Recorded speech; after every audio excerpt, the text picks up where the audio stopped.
Alrighty, we are officially live. This is my very first time going live on YouTube, everybody, so kind of bear with me here, okay? We're gonna get there together. It's gonna maybe be a little bit awkward. It's gonna be a lot awkward. That's okay. Want you to say hi to my doggie. Her name is Chloe. She's a little black lab. She does not sit in her doggy bed. Everything's flipped. This is gonna bug me.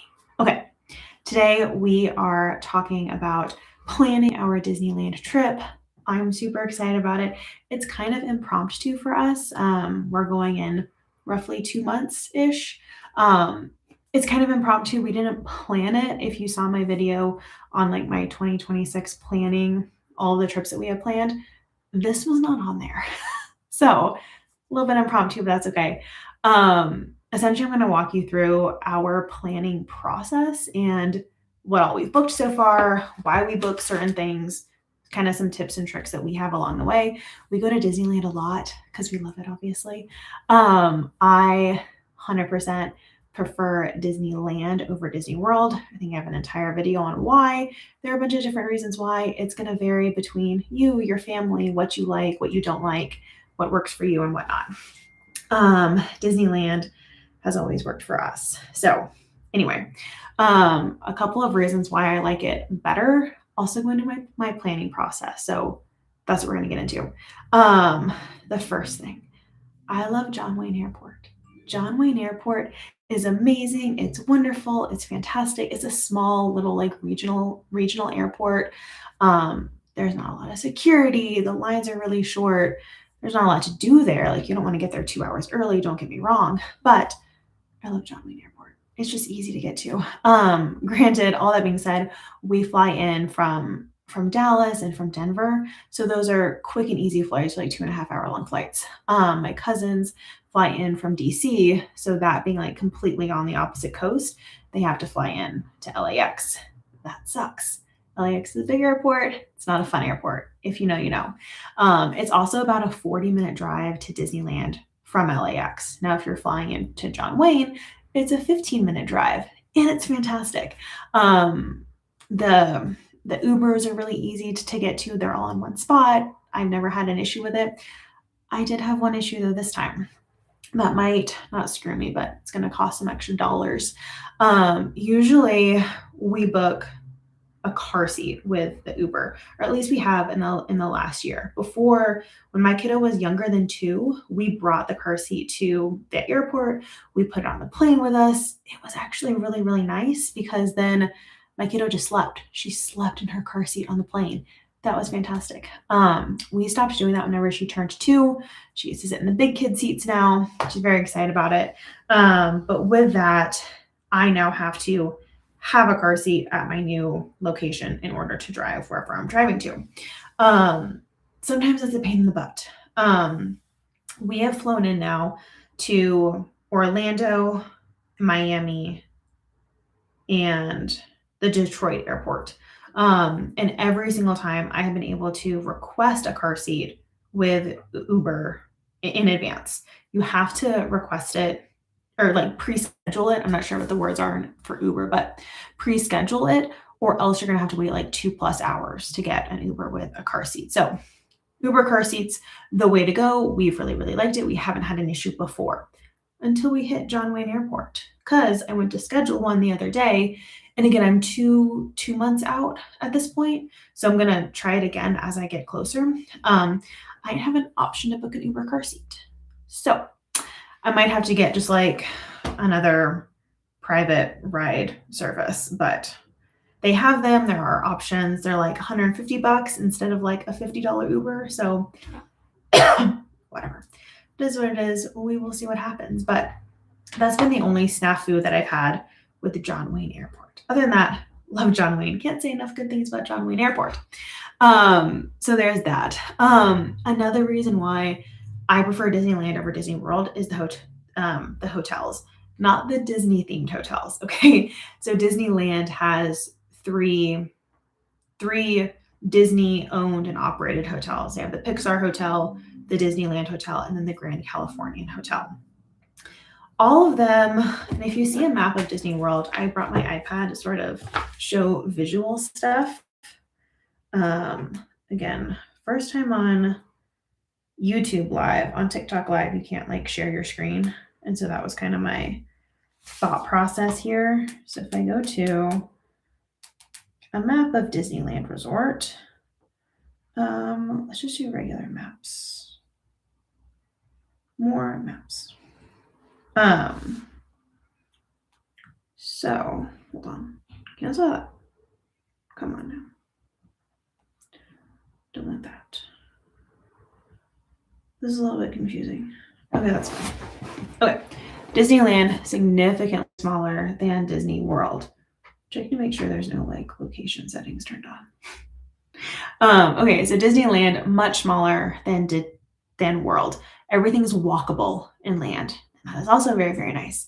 We're also in California and the weather's better. So again, all of this is in that video that I made on why I prefer land over World. But just to give you a visual representation. So this right here is Disneyland. Disneyland Park, California Adventure Park. Then over here, you can see you have your 3 Disneyland hotels. So all of them are within walking distance, which is great, wonderful, fantastic. However, that being said, these hotels, crazy expensive, like deluxe value expensive. We stayed at the Grand Californian. It was $800 a night. That is cuckoo for Cocoa Puffs. That is insane. Disneyland Hotel and then the Pixar Hotel kind of run $600 a night. So they're pricey. They're expensive. They're going to greatly add up the cost of your trip. That being said, now there's also not a huge perk to stay there. Whenever I say that, I mean, you're not getting anything extra. So you're not getting into the park half an hour sooner and all that fun stuff. Actually, that was mainly it. I think you might get like lightning lanes for free, but whatever. That doesn't add up to the absurd price that they actually are. So the prices are crazy. I don't think that you get a lot out of them. Again, we stayed at the Grand Californian Hotel. I was really excited for it, thought it would be great. I don't think it's worth the price. And I say that because Disneyland is different than Disney World. Because in Disneyland, here's your map, right? Here are your parks, here are your hotels. So everything is within walking distance and everything is open to the public. So if I'm staying at the Grand Californian Hotel, or if I'm not, I still get access to the whole hotel. I can still go in, I can lounge around, I can hang out in all their little private cool areas. The only thing that you can't do is go to the pool. Great. Whatever. And they don't have the day passes for the pool. I think that they used to pre-COVID. They don't have those anymore. So if you ever want to walk through those hotels, which I recommend that you do, if you want to go into the Grand Californian Hotel in the middle of the day whenever the parks are crowded, 100% you should do that. They're fantastic. They're so well done. They're great hotels. I don't think that they're worth the price whenever you can stay at a hotel literally across the street for significantly less and still go in and explore Disneyland themed hotels. So when I say that, again, Disneyland, California Adventure, downtown Disney area, right over here, literally on the other side of the street. Literally, it's less than a football field away. I don't know if that's true, but it's close. They have regular hotels, the cheapy hotels. They call them good something hotels. Anyway, these hotels, way back whenever I was a kid, were like $50 a day, $25 a day. They were your cheap, crappy hotels. Now, they're pretty nice. They've all been upgraded. They're really, really nice hotels. They kind of range between, I want to say it's like $200 a night to $400. So kind of depending on your level, what you want sort of thing. How close do you want to be to the actual parks and whatnot. But they are literally across the street. And I mean, they are closer in walking distance than the Disneyland hotels when you're talking about like the actual doors to get into the theme park. So they're closer, they're cheaper. You can use your points on them. That is the biggest thing. We like staying at the Fairfield. It's a Marriott property. So you can use your Chase points. You can use Marriott points. You can use, what's the other one that we use? Starts with C. The Capital One points. You can use a bunch of different points on all of these hotels. I will say that it varies. I feel like at one point I couldn't use Chase points on those hotels, but then the last time we checked, we just used Chase points. So between Chase and Capital One, you can always use them. You used to be able to use Chase points on Disney World hotels. I think that was pre-COVID. So Chase points on the hotels right across the street from Disneyland, A plus. We used our points this time. The Fairfield is about $300 a night for the time that we're going. So it was roughly $2,000 a night, or $2,000 total for our 6-night trip, whatever. And then we just used all points. So I think it was like 180,000 points in Chase that we used. And because we did the 1.25% calculation, whatever, to redeem your points. So anyway, that worked out really, really great. Again, I've done a review series just on the Grand Californian Hotel, because that was the one that we stayed at. Again, it's a beautiful hotel. It's wonderfully done. It is so well done. I just was not impressed. My hair right now. I was not impressed by the fact that every single part of it is open to the public except for the pool. What's the point of me staying there? Why am I staying there? So anyway, we're gonna have a whole day at the park. Or no, sorry, we're gonna have a whole day at downtown Disney. I think I'm just gonna walk through all of the hotels, because I do like them. They're great hotels. I'm not shitting on the hotels. I'm shitting on their prices and the fact that you don't have to be staying there to really experience. Anyway, that is my spiel on the hotels. I hope that was helpful. I do. I hope it was helpful. So I've got the hotels book. I've got the flights book. The flights I paid for in cash. Typically we do flights in cash because now they have to sync up to your account that has your credit card on it, or else you have to pay for the bags, and it's a pain in the butt to have to go through and like sync everything. So I typically and usually will get like the extra leg room because my husband's 6 foot and whatever. It's annoying how much flights are nowadays. I don't know what airline we're flying out of. We've been switching between United and American and Southwest, between those three. So yeah, for hotels, we do points. For flights, I typically will spend my own money on it, but whatever. Okay, let's talk about tickets. I learned some stuff with tickets this time. So for the grown-ups, a little bit easier. My dad was in the military, so he was able to get me military tickets. Fantastic. As far as a price comparison goes, so for a 3-day park hopper with lightning lanes for grown-ups, that was coming out to $416 total per person. With the military discount. Without the military discount for just regular everyday people, it was $570. So I'm saving roughly $150 per person by doing the military pricing. So that's a big deal. You have to go to the base in order to purchase them. That's kind of the only downside. But again, my dad was able to get 6 adult tickets at a time. So hugely would recommend that. Now, the kids tickets. This is where we saw an issue. This kind of made us mad, actually. So for the kids tickets, I actually have an amazing price for them because they're doing like a Disney summer sale, whatever. And I'm going to pull it up real time because the Disney summer sale is great and wonderful. Where do I buy park tickets? Here we go. I think it came out to like $50 a kid per day, which is amazing considering that normal adult tickets are $200 per day. Don't get me started. Back in my day, they were $75 and we thought that was crazy expensive. Okay, here we go. So you have 2 options. You have your normal ticket pricing, which is $100 to $200 a day. You also have this other thing called kids summer ticket pricing, which goes all the way down to $4 to $50 a day. Now, I would assume that if I select a child, I'm automatically given that Disneyland the kids summer ticket offer. I am not. you have to specifically select it here. Let me show you what I mean. Right now we're on standard ticket pricing. We're going to go to 3 days. We're going to type in a child, a little kiddo. You will see, nope, we're going to do a park hopper because that comes with it. Now, your total amount, oh, I have to pick I'm going to pick a time during the summer. During the summer.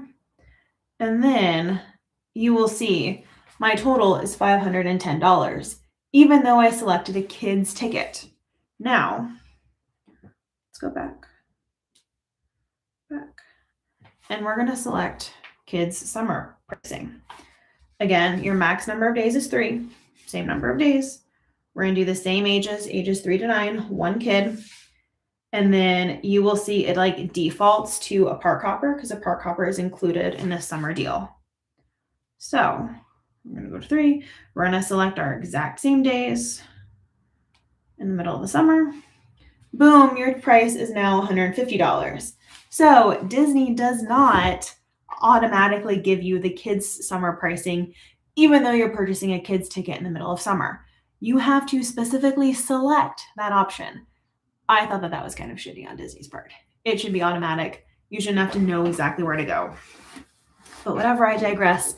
Now you've watched this live stream, so you know what to do. Do not make that mistake on purchasing your kids' tickets for Disneyland, because I thought that was just wild and insane. So, trying to see if that was my main stuff. So now we've purchased our hotels for Disney, our flights for Disney, and our tickets for Disneyland. That's kind of all that we can do right now. I can go into the Ubers and try and figure out like my ride shares and all that. I'm going to give it some time. I'm going to see if like in a month I still can't purchase a car seat with Uber. Maybe you do have to actually, maybe it's like a California thing. I have no idea. Every single state has different laws for car seats. So who knows? So I will probably book that later. Now, what I'm also going to be doing soon-ish at Disneyland, you have 60 days out until you can book your dining reservation, your character dinings, additional things like that. If you want to do like a paint the night parade package, that sort of thing. So all of that gets done 60 days out. And so we kind of have an idea of like snacks and stuff that we want to do. Again, we've been to Disneyland a bunch of times. While the rides don't change at Disneyland, the food kind of does change frequently. Both with like, so at downtown Disney, all of the dining has changed since the last time we went there, which was a year and a half ago, right? My kiddo was 1.5. She's now 3. She'll be 4. Maybe it's been 2.5 years. But anyway, all of that has changed. And then the food, I think that the food changes too, because we went to Lamplight Lounge. When we went to Lamplight Lounge, I was obsessed with it. Thought it was so good. There are a bunch of things there that I want to try again. And now we're looking on the menu online and then they don't have it. So we might have to play around with like our actual dining reservations. I think that we did, let's talk about character dining. So character dining there is nice. Again, it's similar to Disney World where you have some character dining that is in the park and then others that's not in the park. So I think that there is one character dining that is in the park. It's like right off of like the Main Street area, very similar to what's done at Disney World. Actually, maybe it's like a Minnie Mouse and Friends and then Winnie the Pooh. So there's that one. If you want to get in before the parks, actually before everyone else, they do have a breakfast there. I don't know if it's any good. I like the ones that are at the Grand Californian Hotel, which is Storytellers Cafe. And then Goofy's Kitchen is also very, very good. I think Goofy's Kitchen is still at the Disneyland Hotel. 2 things to just like kind of know about both of those. Goofy's Kitchen is loud. Goofy's Kitchen has a lot going on. There's a bunch of different characters that go through there. I think you get like your main characters. But it's loud. It's loud It's a lot going on. It's a little bit further because it's at the Disneyland hotel, so you have to walk a little bit further. I actually really, really like Storytellers Cafe. Storytellers Cafe is in the Grand Californian Hotel, so it's more of like a camping vibe. At all of these places, the characters will be dressed differently. Keep that in mind. I think in Goofy's, they're dressed more like a surfer vibe. That's kind of what I've always gotten. That may have changed in recent years, but that's what it was. I think it's been 15 years since I've been to it. That's a little bit depressing. But Goofy's Kitchen is just more loud. So if you want kind of a more quieter experience, Storytellers Cafe is more quiet. You still get the main Disney characters. So you'll get Mickey, Minnie, Pluto. You might not get Goofy. Donald, Daisy, Chip and Dale. I'm not picturing Goofy, which makes sense. Maybe Goofy's only at Goofy's Kitchen. That makes sense. But yeah, and they're all in kind of like a campfire.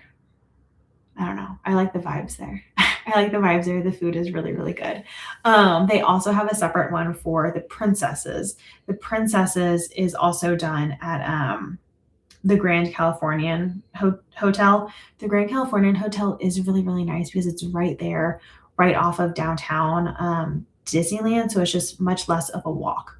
My kiddo right now does not love the Disney princesses. She's into like the Power Rangers and like characters that fight. I don't know. That's what she's into right now. So, but we took her to go see the Disney princesses when she was 1.5.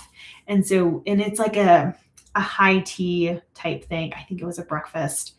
I thought it was amazing. As someone who's like not that bougie on their food and stuff like that, the Disney princess character breakfast at the Grand Californian Hotel was amazing. All of the food was amazing. The bacon is top notch. I don't know how to describe it. It's great food. I really, really liked it. I also kind of liked how it was set up because you are there sitting and eating and you get up from your table and you go to the princesses. The princesses are out on like the terrace. It's outside. It's in like a little gardeny setting. It's really, really cute. I kind of liked that. I don't know if I liked it more or less than the characters coming up to your table. On the one end, you were getting up, walking to them. It's a little bit less intimidating. Again, I went with my 1.5-year-old. So the vibes are a little bit different than if they're like 5 and 6 years old. I liked the idea of physically getting up and walking over to the princesses versus them coming to you. They also stagger it, so you get a lot of time with the princesses. And I never felt rushed. There's never a really long line. They're spread out and they're all kind of like available at one time. Anyway, I liked how it was done. I loved it. Again, my kiddo this time was not interested in the princesses at all. She's like, no, I don't want to do it. Fine, whatever. We'll do it whenever she's like 5 or 6 years old. But yeah, the Disney princess character breakfast, I don't know what it's called. It's at Land. There's only one of them. It's pricey. I want to say it was $150 per person. I think that the one at World is more expensive, so whatever. But yeah, I really, really liked it. We're not going to do it this time because my kiddo's not into the princesses, whatever. We are going to do the Storytellers Cafe at the Grand Californian. We all kind of liked it. We also do it as like a kickoff to the trip. So everyone flies in that first day. We do that for dinner usually as like an introduction to the characters. I don't know. The kiddos usually really, really enjoy it. So, and I think that we'll do that. But again, we cannot book it until 60 days out.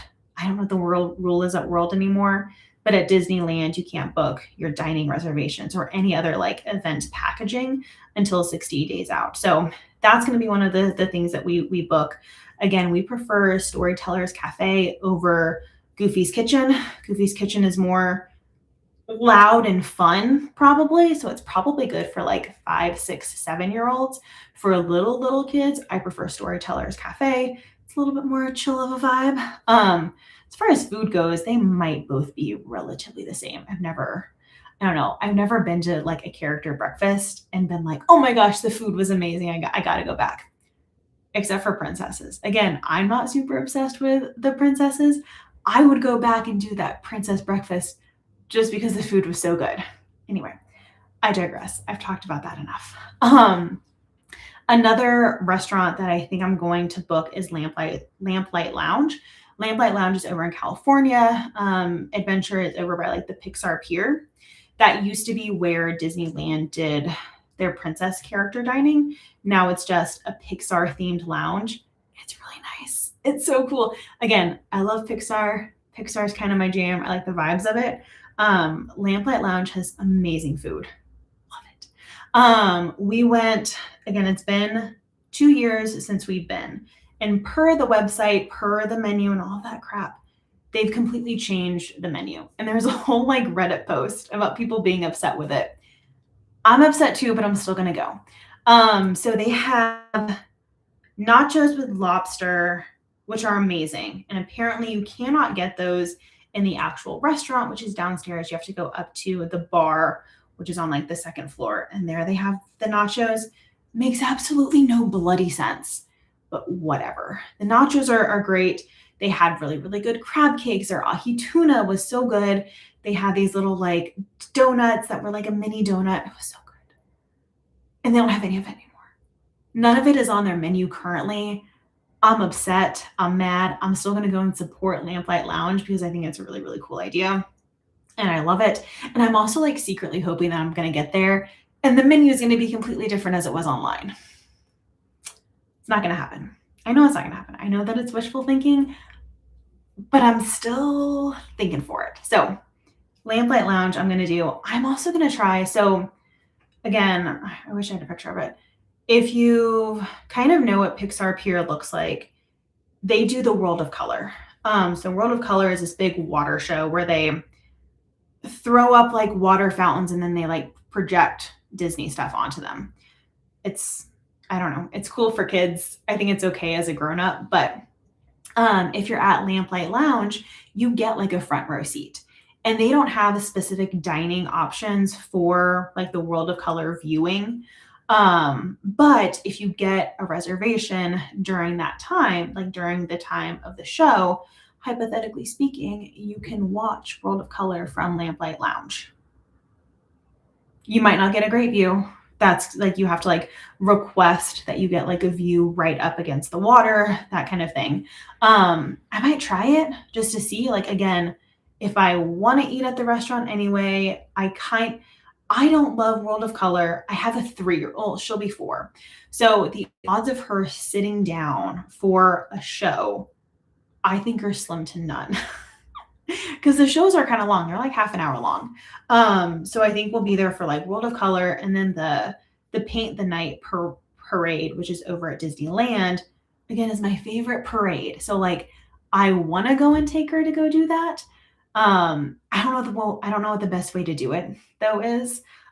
So World of Color, I'm thinking, oh, we're going to be there with food and snacks and a table and stuff to drink at, and it'll be more comfortable than just standing around.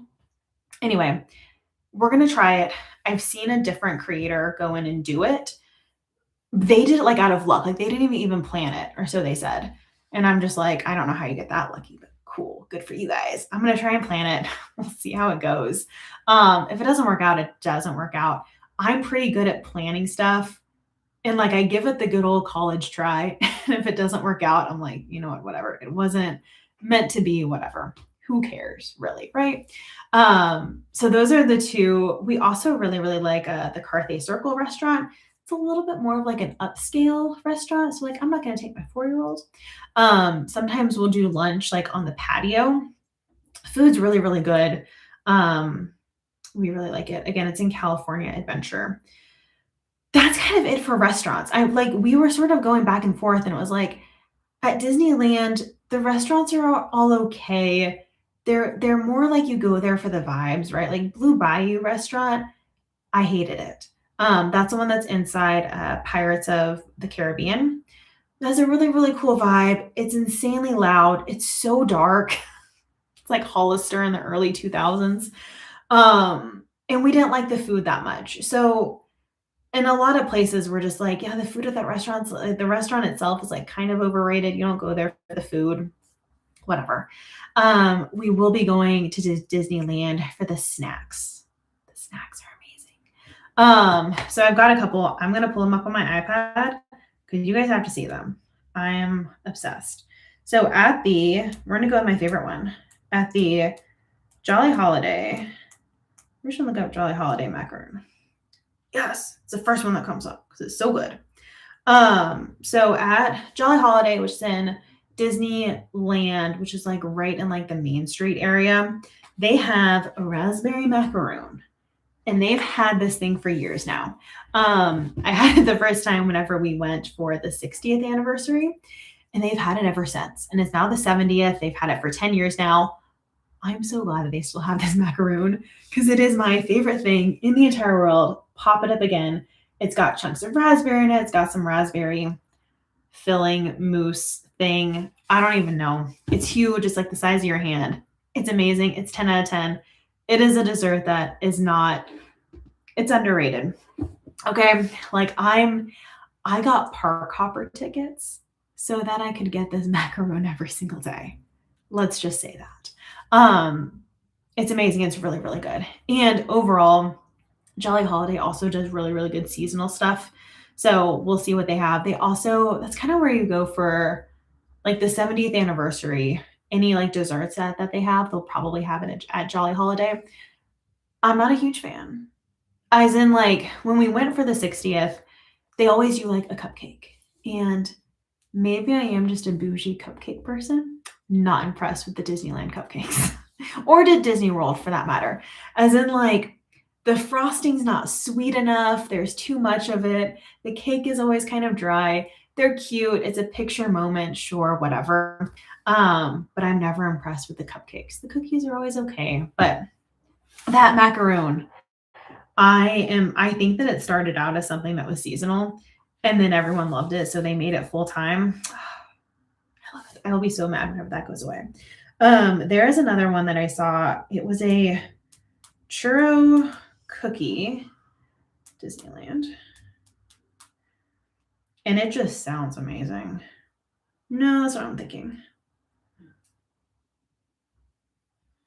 No, it was at like Maurice Treats. Let me see. Maybe it's not a churro cookie.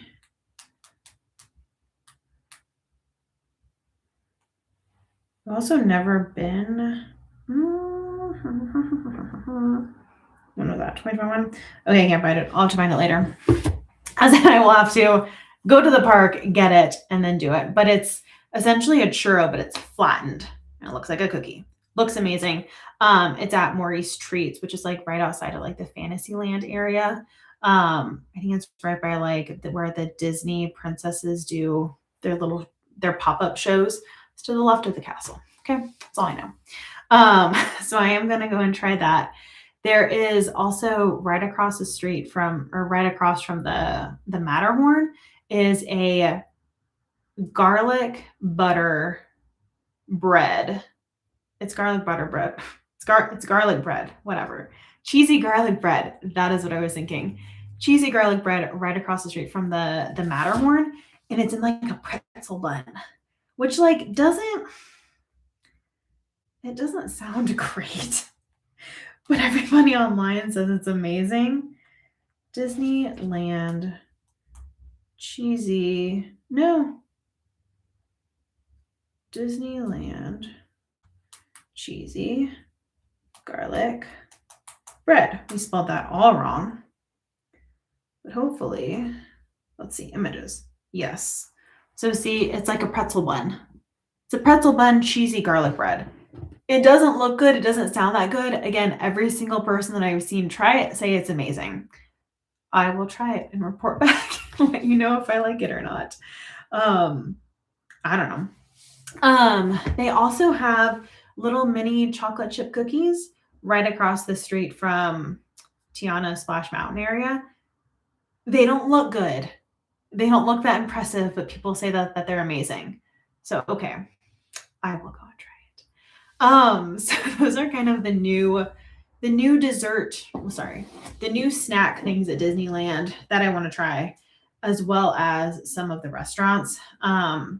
They did, whenever we went 2 years ago, I don't know if they had just opened it, but the San Francisco area where they have all like the quick service shops, were all relatively new. It looks like they just rebranded, so you still kind of have the same restaurants and foods, like food options that were there before. It looks like they just rebranded, but we will see. We'll see what they got. They also have in Cars Land, they have something called the Cozy Cone Motel, but it's all like quick service, like snack stations. We've been there in the past for their, I'll just give you a picture. It is a Frito pie. That's what I call it. But it's not really Disneyland Frito pie. Don't know. Do you think it'll come up? Cars Land, Frito pie. Oh, wait, here we go. So it comes in a pretzel cone thing, and then it's got chili, cheese, and then some Fritos, and they call it a Frito pie. It's not really a Frito pie. It's okay. I've had it a couple of times. I kind of like the mac and cheese version of it better. You kind of see it there. Mac and cheese version of it better. It's okay. My husband hates it. I'm probably going to get it because why not? Maybe they changed it in the last 10 years. Again, the last time I had it was for the 60th anniversary. So we'll see. But actually, I thought I saw that cookie that I was trying to find, the churro cookie that's new at Disneyland that I can't find anywhere. I thought I saw it. I didn't. I got my hopes up. So anyway, that is what I have planned so far for the Disneyland trip. I hope that this was helpful. It was helpful for me to kind of talk through it all. I was going to go through in this whole thing and calculate up how much we've spent so far. I don't even want to know. Okay. So the hotel I used with points. So that was roughly $2,000. We ended up using a bunch of Chase points. So it was $0. I haven't had to pay yet for like taxes and fees. I forgot how that works with Chase. So we'll stay at the Fairfield for free, quote unquote. Flights, again, we've got 3 people going. They were roughly $500 per person to fly into John Wayne Airport. So that was $1,500 so far. $1,500.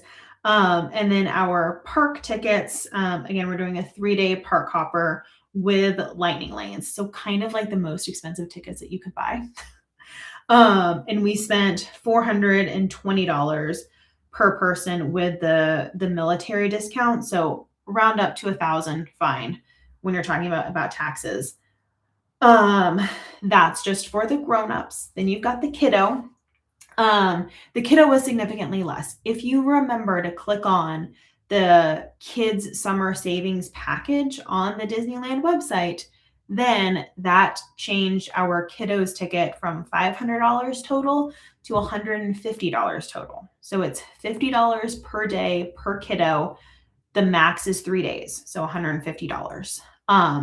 Amazing, 10 out of 10, but you have to click on the right thing because I think it should be an automatic thing. Once the Disney website sees, oh, you picked a child during summer, we're automatically giving you that summer price.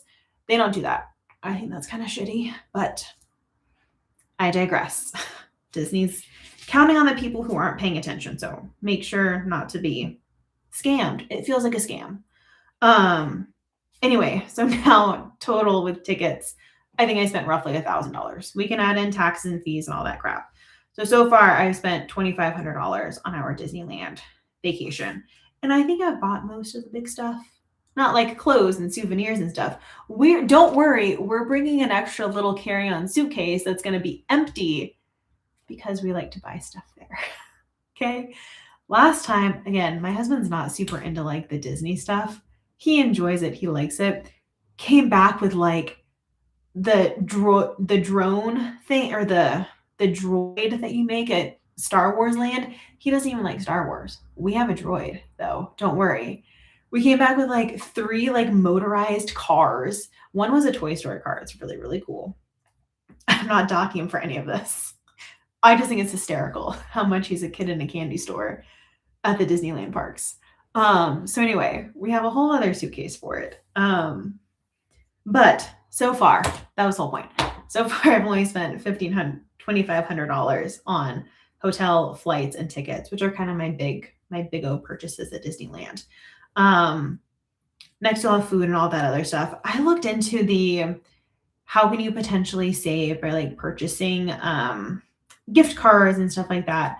Again, way back when you could purchase them at Costco, they always had them, and you could save like 5 to 10%. If you have like the Target credit card, you can save 4%. Just purchase a bunch of the gift cards. Sure, fine, whatever. I don't consider 4% to be a savings. That's just me.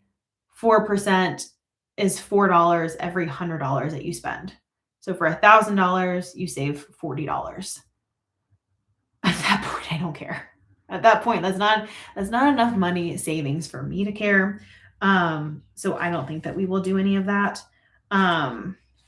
So yeah, the only other big things that we will do is if we lightning lanes are going to be expensive because my kiddo is now finally old enough or tall enough to ride the Cars ride, which then after like looking into it and everything, she can ride the Cars ride, Splash Mountain, Thunder Mountain, Soarin'. I think Soarin' over California she can now ride. So she can ride some good rides, which I'm really, really excited for. It's going to be amazing. Cars ride, which is going to be one of her favorites. I know it is the lightning lane. It's a single purchase lightning lane, as in you have to pay $30 per person every single time you get a lightning lane for this stupid ride. I don't even want to talk about how much money we're going to be spending on that ride, but whatever. It's a one-time thing for my kiddo. Don't care. I think all of the other ones you don't have to pay individual for. You probably do. They change it up all the time. That's what I don't love about the new lightning lanes system. I think I like it better than the tickets. I loved the tickets. We had the ticket thing down to a science way back whenever I was a kiddo. Now it's all like the digital stuff. So you can go through everything faster. But you guys want to talk about how long you should spend at Disneyland? Because that is kind of always a big question. We do 3 days. We do 3 days in the park. We do park hoppers. You can hop between. Literally, they're within a football field's distance away between Disneyland and California. So yeah, we do park hoppers. 3 days is plenty. 3 days is plenty. I'm now kind of debating it because, like, again, we're all grown-ups. We're all adults. We've all been to the parks a crap ton of times. I'm talking like 15 plus times. We go like every other year. And so we all kind of know what rides we like, what rides we don't like. Like, I'm not going to sit in line to ride Snow White or Mr. Toad because I know that I don't like those rides. Now I've got a kiddo, so I'm riding like the teacups and Dumbo. We love riding Dumbo. So I'm riding a lot of the rides that I don't normally ride. But that being said, 3 days is plenty if you get like a park hopper for both of those parks. That's my 2 cents worth. I actually now have to go pick up my kiddo from daycare. I'm just realizing. So it's been super fun chatting with you guys. I hope that you learned stuff. Again, we're pretty experienced like Disneyland people. I'm going to come on and give my tips and tricks every single time. And I'm hoping that they're tips and tricks that you can't just like find on the internet. I'm also going to give you my truthful opinion, right? Like that the Disneyland hotels are not actually worth their price tag. So I don't know. Hopefully it's helpful. I'm not going to get sponsored by Disney anytime soon, but that's okay. I would rather give you guys actual advice from someone who loves Disneyland and goes a lot and all that fun stuff. So anyway, I got to go pick up my kiddo from preschool, but see you guys later. Please subscribe to the channel, watch all those fun videos because it helps me get monetized, which means that I get to go to Disneyland more and make more videos. So 100% selfish, 100%. But thank you guys for watching. I'll see you guys later.